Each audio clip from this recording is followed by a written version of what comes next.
아멘. 여러분 살면서 보면 불평하고 원망할 때가 많잖아요. 근데 여러분 이제 우리가 잘 아시는 대로 그리스도인들이 불평 원망하는 것은 죄입니까? 죄가 아닙니까? 여러분 죄입니다. 왜냐하면 이제 불평과 원망은 범사에 감사하라라고 하는 성경의 말씀의 정면으로 위배되기 때문에 그렇습니다. 그래서 성숙한 그리스도인에게는요, 불평과 원망보다는 감사가 넘치는 것입니다.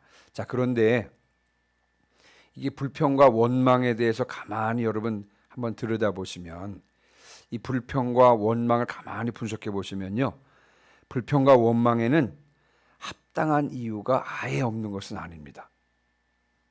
불평할 수밖에 없는 이유, 그리고 원망할 수밖에 없는 이유가 있기 마련입니다. 한번 예를 들어 보면요, 이스라엘 백성들이 광야 생활하는 동안에 끊임없이 불평하고 원망했습니다.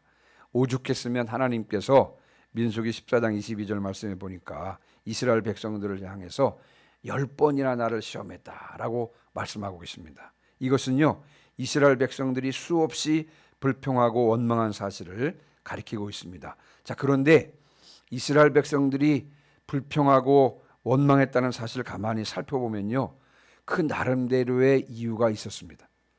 나름대로 그들이 하나님 앞에 나름대로 불평한 합당한 이유가 있었던 것입니다.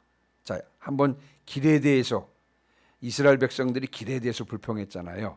자, 그런데 누구나 광야길을 걸어본 사람이라면요, 그들의 불평을 충분히 이해할 수가 있습니다.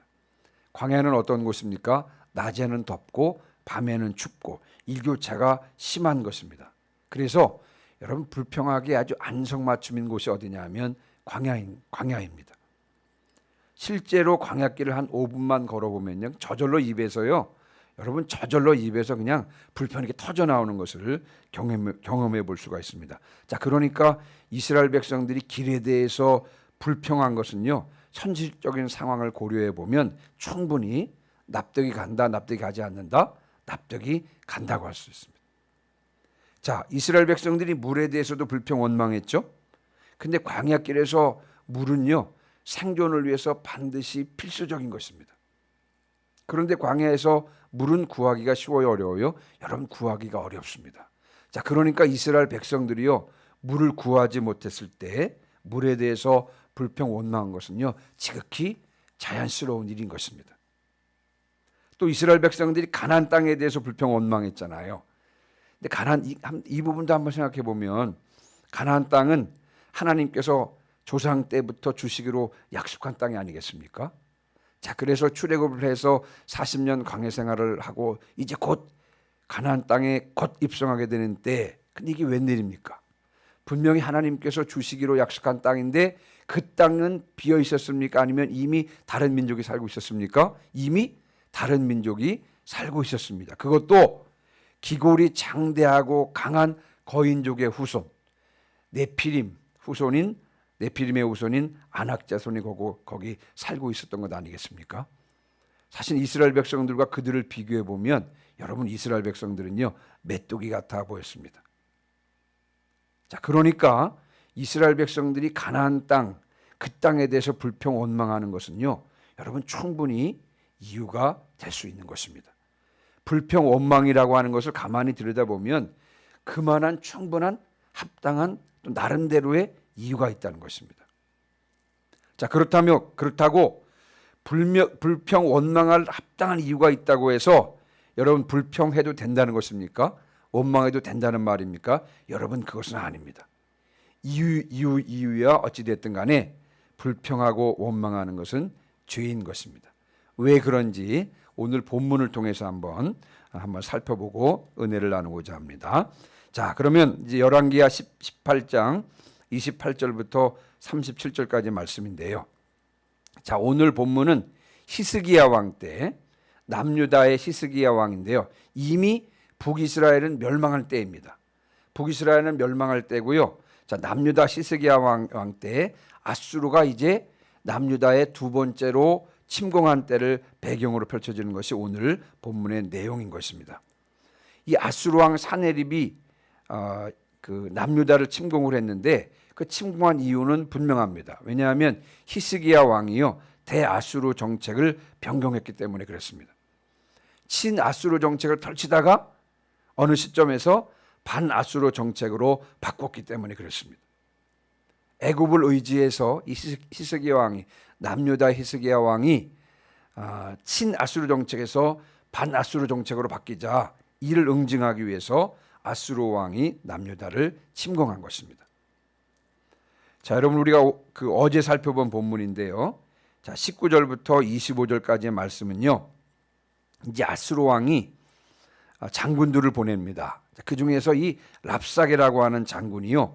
히스기야 왕에게 아수르 왕의 말을 전하는 내용이 19절부터 25절까지의 내용입니다. 자, 이때요. 히스기야를 대신해서 나온 왕의 신하들이 이 백성들이 랍사게 장군의 말을 들으면 이 동요되기가 쉬우니까 유다 말로 하지 말고 아람 말로 하라 그럽니다. 자, 그때 이 랍사게 장군이요. 아수르의 랍사게 장군이요. 이를 거부하고 유다 말로 이스라엘 말로 백성들에게 아수르 왕의 말을 큰 소리로 전하는 것이 그 내용이 오늘 본문의 내용인 것입니다. 그런데 이제 몇 년 전에 제가 조병효 목사님이라고 하는 분이 성경과 5대 제국이라고 하는 그 책을 쓰셨는데 그 책을 읽은 적이 있는데 이분이 아수르를 다루는 그런 부분에 랍사게 장군에 대한 이야기를 하는데 이 조병호 목사님이 그 랍사게 장군에 대해서 언어의 천재였다 그렇게 표현하더라고요. 언어의 천재였고요. 그리고 추측하기를 아마 이 랍사게 장군이 유대인이 아니었을까, 이스라엘 출신의 사람이 아니었을까 그런 추측을 하는 것을 읽은 적이 있습니다. 어쨌든간 이 아수르의 랍사게 장군이요 아람 말도 잘했을 뿐만 아니라 유다 말도 잘해서요. 그 남유다 이스라엘 백성들을 동요시켜서 항복받으려고 유다 말로 아수르 왕의 말을 큰 소리로 전하는 것입니다. 자, 오늘 본문은요. 말씀드린 대로 랍사게 장군이 남유다 백성들에게 아수르 왕의 말을 전하는 내용인데 그런데 기가 막힌 것은 이 랍사게 장군의 이 말을 가만히 살펴보면 현실적으로 아주 정확하게 남유다의 상황을 그대로 반영하고 있다는 것입니다. 현재 남유다의 상황이 너무 열악했으며 그렇기 때문에요. 아수르에게 항복하는 것이 지극히 당연한 것이라고 받아들일 수밖에 없는 그와 같은 상황이라고 하는 것이 문제였던 것입니다. 자, 그러면 랍사게 장군을 통한 아수르 왕의 말을 한번 살펴볼까요? 어제 읽었던 본문인데 여러분 20절 21절 보세요. 자, 20절 21절 같이 한번 읽습니다. 시작. 내가 쌓을 만한 계교와 용력이 있다고 한다마는 이는 입에 붙은 말뿐이라. 내가 이제 누구를 의뢰하고 나를 반역하였느냐. 이제 내가 너를 위하여 저 상한 갈대 지팡이 애굽을 의뢰하도다. 여러분 아수르 왕은요 애굽을 가리켜 히스기야 왕이 의지하려는 그 애굽을 가리켜서 뭐라고 표현하고 있냐면요 상한 갈대 지팡이라고 했습니다. 상한 갈대 지팡이 여러분 힘을 쓸 수가 없습니다. 근데 이 말이 정확하게 들어맞아요. 왜냐하면 당시 애굽은요 이전의 막강함을 회복하고 있는 중이긴 합니다만 그러나 여러분 아수르와 맞설 정도 그런 상황은 아니었습니다. 그러니까 히스기야가 애굽을 의지하는 것은요 전혀 도움이 되지 않는 그런 상황이었던 것입니다. 상한 갈대 지팡이를 손에 잡는 것과 마찬가지였던 것입니다. 그 다음에 여러분 24절 보세요. 24절. 아니 23절입니다. 23절. 자, 23절 같이 읽습니다. 시작. 청하건대 이제 너는 내 주 아수르 왕과 내기하라. 네가 만일 말을 탈 사람을 낼 수 있다면 나는 네게 말 2,000마리를 주리라. 아멘. 네. 아수르 왕은요 정확하게 남유다의 군사력에 지금 약점을 파악하고 있는 것입니다. 남유다는요 말 2,000마리를 탈 기병조차도 갖추지 못하고 있는 그런 상황입니다. 그러니 어떻게 아수르의 작은 지휘관 한 사람인들 물리칠 수 있었겠습니까? 자, 그 다음에 29절 31절 31절은요. 제가 조금 한번 연결해서 한번 읽어드리겠습니다. 너희는 히스기야에게 속지 말라. 그가 너희를 내 손에서 건져내지 못하리라. 너희는 히스기야의 말을 듣지 말라. 민족의 신들 중에 어느 한 신이 그의 땅을 아수르 왕의 손에서 건진 자가 있느냐. 여러분, 아수르는 지금까지 파죽지세로 밀어붙였습니다. 그래서 오늘 본문에 등장하는 여러 지명이 있거든요. 하맛, 아르밧, 스바라임, 헤나, 아와. 아수르를 대적한 모든 나라들은 다 망했습니다. 심지어 지금 북쪽에 있던 북이스라엘도 아수르 왕의 손에서 멸망한 그런 상황이었습니다. 객관적인 전략상으로 보면요, 남유다는 결코 아수르를 이길 수 없는 것이 분명했습니다. 굳게 믿고 있던 애굽의 도움을 받을 수도 없고, 그렇다고 남유다의 전력 자체가 두드러진 것도 아니고, 어느 것 하나 아수르를 능가할 수 있는 것이 하나도 없는 그런 상황이었기 때문에 그렇습니다. 여러 상황을 고려해 보면 아수르 왕의 말대로 여러분, 남유다가 선택할 수 있는 최고의 선택은 무엇이냐면요, 그냥 고분고분하게 항복하고 생명을 구걸하는 것이 마땅한 그런 상황이 바로 남유다의 상황이고 남유다의 현실적인 상황이었던 것입니다. 자, 서두에 말씀드린 대로요, 광야 생활하고 가나안 땅에 들어가려던 이스라엘 백성들이 불평하고 원망하는 데는 나름대로의 합당한 이유가 있었다고 말씀을 드렸습니다. 마찬가지로 여러분, 아수르 왕에게 항복해야만 하는 나름대로의 이유가 있었다는 것입니다. 여러분, 그렇습니다. 이스라엘 백성들은 불평불만할 수밖에 없었고요. 그리고 남유다는요, 아수르에게 항복할 수밖에 없는 그런 상황이었습니다. 얼마든지 그들의 상황은 항복해도 될 만한 이런 정상 참작될 수 있는 그런 상황이었습니다. 그래서 여러분, 랍사게가 지금 항복을 권유하고 있는 것입니다. 남유다의 정확한 사정을 짚고 너희들이 한번 형편과 사정을 봐라. 너희들이 어떻게 아수르 왕에게 대항할 수 있겠느냐? 너희들이 살 수 있는 길은 뭐 하는 길밖에 없다고요? 항복하는 길밖에 없다는 것입니다. 그렇다고 여러분, 불평과 원망은요, 합리화될 수가 없습니다. 여러분, 불평하고 원망하는 것은 죄입니다. 아수르 왕의 말대로 아수르에게 손쉽게 항복하는 것도 죄인 것입니다. 왜 그렇습니까? 자, 한번 생각해 보시면 아수르 왕에게 항복하는 것은요, 이게 무슨 말이냐면요, 이제부터는 이스라엘 하나님 여호와의 신앙을 버리고 아수르의 신을 섬긴다고 하는 그런 뜻인 것입니다. 하나님의 보호하심에서 벗어나서 아수르 신의 종으로 신분이 변화되는 것을 뜻하는 것입니다. 다시 말하면 다시 애굽의 종되었던 시절로 돌아가는 것과 마찬가지인 것입니다.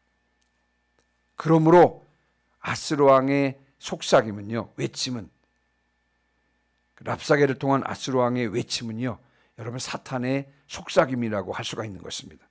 하나님의 자녀들을 넘어뜨려서요, 자신의 종으로 삼으려는 사탄의 전략이라고 할 수 있는 것입니다. 아수르 왕에게 항복하는 것은요, 물론 객관적인 전력 차이를 인정한다고 할지라도요, 하나님을 불신하는 행위인 것입니다. 아수르 왕에게 항복하는 것은요, 더 이상 이스라엘 하나님을 구하지 않는 행위이고요, 하나님의 능력과 하나님의 도우심을 인정하지 않는 행위인 것입니다. 여러분, 마찬가지예요. 이스라엘 백성들의 원망, 불평하는 것은요, 하나님의 선하심과 그 하나님의 신실하심을 신뢰하지 못하는 행위일 뿐만 아니라 하나님께서 인도하신다고 하는 그 사실을 받아들이지 못한다는 것일 뿐만 아니라 하나님께서는요, 모든 것을 합력하여 선을 이루실 것을 믿지 못한다는 것입니다. 그래서 아무리 객관적으로 사실이고 상황이 정말 그럴 수밖에 없다고 할지라도 불평, 원망하거나 또 항복하고 포기하는 것은요, 사탄의 속임수에 넘어가는 것이며 불신의 행위인 것입니다. 자, 그래서 여러분 36절 보세요.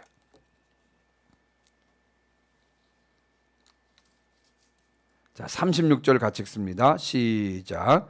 그러나 백성이 잠잠하고 한마디도 그에게 대답하지 아니하니 이는 왕이 명령하여 대답하지 말라 하였습니다. 아멘. 히스기야 왕은 백성들에게 대답하지 말라고 명령한 것입니다. 이 명령은요, 다른 말로 말하면 이 사탄의 속삭임을 듣지도 말고 무시해버리고 마음에 두지도 말라라고 하는 그런 뜻인 것입니다. 신약으로 말하면 이 사탄의 시험 앞에서 예수님께서 말씀하셨던 것 같이 사탄아 물러가라 라고 말하는 것과 같다고 할 수가 있는 것입니다. 이제 제가 오늘 말씀을 마무리하고 마치겠습니다. 여러분, 믿는 자로서, 예수님을 따르는 제자로서, 자, 그리스도인으로서 어떤 상황에서도 불평 원망하지 말고 감사하시기를 주님의 이름으로 축원합니다. 왜냐하면요, 하나님께서는 선하시고 신실하시기 때문에 모든 것을 합력하여 선을 이루시는 분이신 줄 분명히 믿습니다. 비록 환경이 나를 속인다 할지라도요, 신실하고 선하신 하나님을 바라보며 범사에 감사하시기를 주님의 이름으로 축원합니다. 또한 어떤 상황과 환경에서도 절대 포기하거나 그 상황에 항복하지 마시기를 주님의 이름으로 축원합니다. 비록 내가 약하고 할 수가 없고요, 객관적인 전력상으로는 열세고 다른 방법이 없다고 할지라도 여러분, 하나님께서 도와주실 것입니다. 하나님께서 능력을 주시면 모든 것을 할 수 있을 줄 믿습니다. 하나님께서 내게 힘 주시면 시편 기자의 말씀대로 적군을 향해 달리며 담장을 뛰어넘을 것이기 때문에 그렇습니다. 하나님께서는요, 결코 나를 포기하지 않으시고 나를 구원하실 것이기 때문에 어떤 상황, 어떤 환경에서도 절대 포기하지 마시기를 주님의 이름으로 축원합니다. 사탄의 속삭임을 과감하게 떨쳐버리시고 시선을 주님께 돌리시고 주님의 도우심을 구하며 영적 전쟁에서 승리하시는 저와 여러분 되시기를 주님의 이름으로 축원합니다. 아멘. 358장